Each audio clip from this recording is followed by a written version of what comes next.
बिस्मिल्लाहिर्रहमानिर्रहीम। अस्सलामुअलैकुम। BBC 11 headlines news studio से मैं हूं सबा मुनीर। आपको आगाह करें, हमारे नुमाइंदा खसूसी तनवीर तनौली के मुताबिक speaker national assembly Asad Qaiser की हरीपुर की तहसील गाजी में 75 करोड़ रुपए की सड़क की तामीर का संगे बुनियाद रखने के मौका पर वापटा में गैर कानूनी भर्तियों के खिलाफ गाजी की आवाम का एहतजाजी मुजाहिरीन ने गाजी की मेन सड़क में एहतजाजी मुजाहरे के दौरान MNA असद कैसर और उमर अयूब के खिलाफ शदीद एहतजाज करते हुए मुर्दाबाद की नारेबाजी की।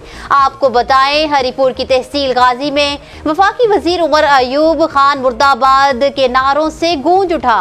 वफाकी वजीर उमर अयूब खान और कौमी स्पीकर असद कैसर तरबेला रोड के इफ्तिताह के मौका पर आवाम की जानिब से भरपूर मुजाहरा किया गया, जिसमें इलाके की कसीर तादाद में आवाम ने शिरकत की।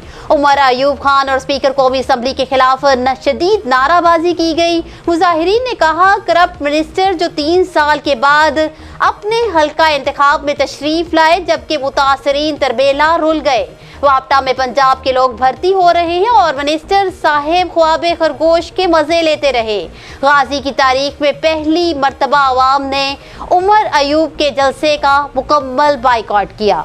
न्यूज़ स्टूडियो से फिर वक्त इतना ही। मज़ीद तफसीलात और अपडेट्स के लिए देखते रहिए BBC 11 हेडलाइंस न्यूज़।